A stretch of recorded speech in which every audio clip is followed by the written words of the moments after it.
Student, आज हम करेंगे कुछ एग्जाम्पल्स जो मैट्रिक्स पे बेस्ड हैं। इससे पहले वाले लेक्चर में हमने देखा था कि मैट्रिक्स क्या होता है और उसके जो टाइप्स हैं वो कौन कौन से हैं।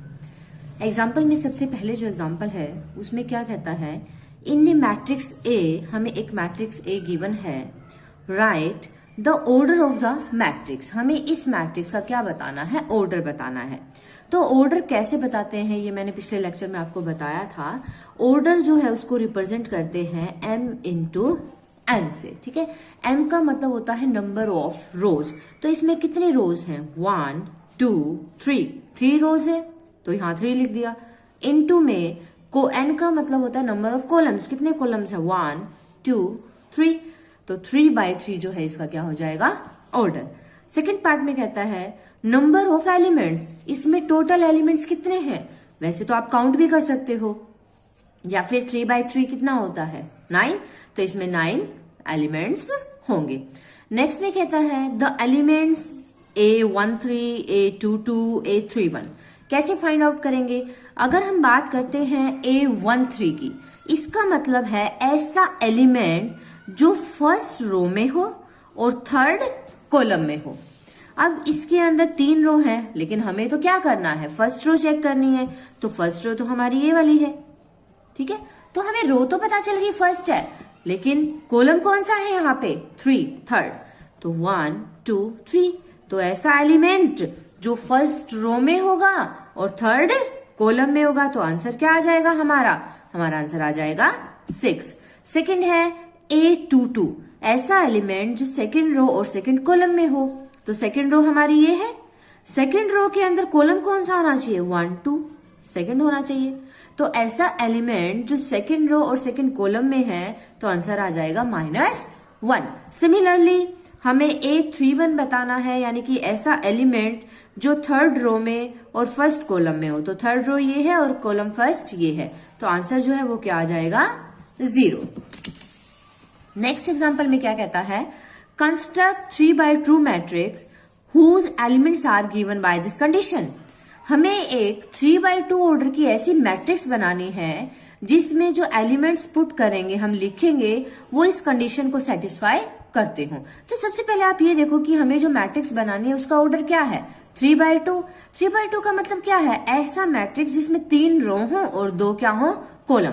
तो लेट कर लो वो इस टाइप का ही होगा हमारा मैट्रिक्स, जिसके अंदर कितने रो होंगी, 1 2 3, 3 रो होंगी, और कॉलम कितने होने चाहिए, 2 1 2, यानी कि A11 A12 A21 A22 A31 A32। अब मुझे क्या करना, मुझे ये सारे के सारे एलिमेंट्स पता करने हैं। अगर मुझे ये सारे के सारे एलिमेंट्स पता चल जाए कि वो क्या होंगे, तो वही हमारा आंसर होगा। तो एलिमेंट्स कैसे निकालेंगे, वो इस कंडीशन से निकालेंगे। सबसे पहला एलिमेंट है यहाँ पे A11, तो A11 की वैल्यू निकालने के लिए I और J की जगह, दोनों की जगह यहाँ 1 1 पुट कर दो। I की जगह भी 1 और J की जगह भी 1, तो यहाँ I की वैल्यू 1 है, J की वैल्यू भी 1 है, यानी कि 1 + 1/2 2/2, इसकी वैल्यू हमें क्या पता चल गई, 1।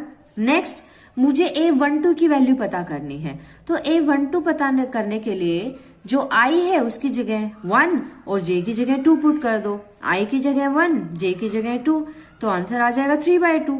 नेक्स्ट मुझे 21 पता करना है, 21 के लिए I की जगह 2 और J की जगह 1, तो ये भी 3/2। नेक्स्ट A22 की वैल्यू पता करनी है, तो I और J दोनों की जगह 2 2 रख दो, यहाँ भी 2 और यहाँ भी 2, तो वैल्यू आ गई हमारे पास। A31 पता करने के लिए I की जगह 3 और J की जगह 1, तो आंसर 2। 32 पता करना है, I की जगह 3 और J की जगह 2। अब ये सारे के सारे एलिमेंट्स हमें पता लग गए हैं, वो हम यहाँ पुट कर सकते हैं कि A11 की वैल्यू क्या आई है, A12 की क्या आई है, सिमिलरली A31 A32 की। तो ये हमारा क्या हो गया, एक 3/2 ऑर्डर का मैट्रिक्स जो हमने क्या किया है, कंस्ट्रक्ट कर दिया है, बना दिया है। नेक्स्ट में हमें क्या करना है, हमें एक क्वेश्चन दिया है, if A is equal to this and B is equal to this. हमें 2 मैट्रिक्स दे दिए हैं A एंड B, हमें क्या फाइंड आउट करना है, एक बार हमें इन दोनों मैट्रिक्स को ऐड करना है और एक बार इन दोनों मैट्रिक्स को क्या करना है, सब्ट्रैक्ट करना है। एक बात आपको हमेशा पता होनी चाहिए कि अगर कोई भी दो मैट्रिक्स ऐड होते हैं या सब्ट्रैक्ट होते हैं तो उनका जो ऑर्डर है वो सेम होना जरूरी है। अगर ऑर्डर सेम नहीं होगा तो ना ही तो वो ऐड हो सकते हैं ना ही वो सब्ट्रैक्ट हो सकते हैं।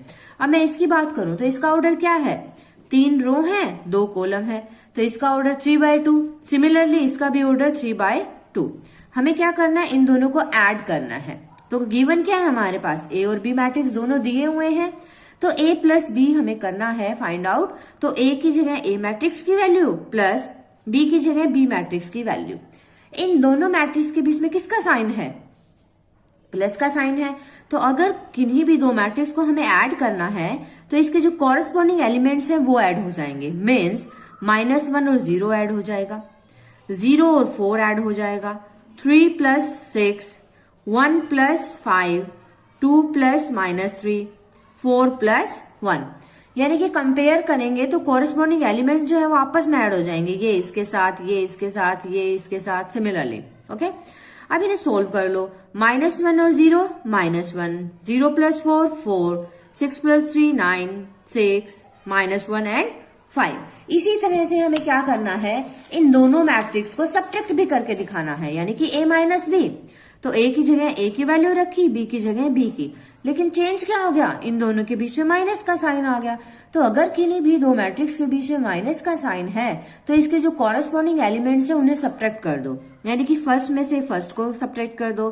तो -1 माइनस में 0, सेकंड में से सेकंड को सब्ट्रैक्ट कर दो, 0 - 4, 3 - 6, 1 - 5, 2 माइनस में -3, 4 माइनस में 1। अब इसे सोल्व कर लो, -1 और -0, -1, ये बन जाएगा -4, -3, -4, माइनस और माइनस प्लस होते हैं तो ये 5 बन जाएगा। सिमिलरली यहाँ पे क्या आ जाएगा, 3। तो हमने क्या किया, इन दोनों ही मैट्रिक्स को सब्ट्रैक्ट भी कर दिया। तो ऐड करें या सब्ट्रैक्ट करें, क्या ध्यान आपको रखना है, दोनों का ऑर्डर सेम होना चाहिए, और ऐड या सब्ट्रैक्ट करते हैं तो जो कॉरस्पॉन्डिंग एलिमेंट्स हैं वो ही ऐड होंगे और सब्ट्रैक्ट भी होंगे। नेक्स्ट एग्जांपल में क्या कहते हैं, हमें दो मैट्रिक्स गिवन है a एंड b। हमें क्या फाइंड आउट करना है, हमें फाइंड आउट करना है 3a - 2b की वैल्यू। तो 3a - 2b हमें फाइंड आउट करना है, तो 3 को तो एज इट इज लिखा, a की जगह a मैट्रिक्स लिख दिया, -2 एज इट इज, b की जगह b की वैल्यू पुट कर दी। अब इस पूरे मैट्रिक्स के बाहर 3 लिखा हुआ है, तो अगर हम 3 को मैट्रिक्स के अंदर लेके जाते हैं तो क्या होगा, 3 की सारे के सारे एलिमेंट से मल्टीप्लाई करनी पड़ेगी। जैसे 3 2 = 6, 3 3 = 9, 3 की 0 से 0, 3 की -1 से -3। सिमिलरली 2 को जब हम अंदर लेके जाएंगे तो हर एलिमेंट की 2 से मल्टीप्लाई, 2 4 = 8, 2 0 = 0, 2 की -2 से -4, 2 5 = 10। अब आगे ये वही क्वेश्चन बन गया, दोनों मैट्रिक्स के बीच में माइनस का साइन है तो इसके जो कॉरस्पॉन्डिंग एलिमेंट्स है वो सब्ट्रैक्ट हो जाएंगे। 6 - 8, 9 - 0, 0 माइनस में -4, -3 -10। इसको सोल्व करेंगे तो ये -2 बनता है, ये 9, और ये माइनस और माइनस प्लस हो जाएगा तो 4, और ये सोल्व करेंगे तो -13। तो ये आ जाएगा हमारा आंसर। नेक्स्ट एग्जाम्पल में क्या कहता है, हमारे पास दो मैट्रिक्स हैं A एंड B गिवन है, फाइंड द मैट्रिक्स C। एक मैट्रिक्स C निकालो, एक कंडीशन हमें दे दी है such that A + B + C, इन तीनों का जो सम होगा वो एक 0 मैट्रिक्स होगा। अब मैंने अभी आपको बताया था कि अगर किन्हीं भी मैट्रिक्स को ऐड करते हैं या सब्ट्रैक्ट करते हैं तो उनका ऑर्डर सेम होना जरूरी है। इसका ऑर्डर 2/2 का है, 2 रो है 2 कॉलम है, इसका भी ऑर्डर 2/2 का है, तो जो C मैट्रिक्स हमें निकालना है उसका ऑर्डर भी तो 2/2 होना चाहिए। तो हम C मैट्रिक्स को लेट कर लेते हैं कि वो मैट्रिक्स इस टाइप का होगा जिसमें 2 रो होंगी और 2 कॉलम, यानी कि C11, C12, C21 and C22। हमें एक कंडीशन दे दी है according to question A + B + C किसके इक्विवेलेंट है, 0 मैट्रिक्स के। तो A की जगह A की वैल्यू रखी, B की जगह B की, और C को हमने लेट किया तो वो वैल्यू पुट की, is equal to 0 matrix. Definition में मैंने आपको बताया था 0 मैट्रिक्स क्या होता है, जिसके सारे के सारे एलिमेंट 0 होंगे, तो इस 0 की जगह हमने 0 मैट्रिक्स यहाँ पे लिख दिया। इसका भी ऑर्डर क्या होगा 2/2। 3 मैट्रिक्स हैं, तीनों को ऐड करना है तो कॉरस्पॉन्डिंग एलिमेंट्स ऐड हो जाएंगे, इसका फर्स्ट और इसका फर्स्ट।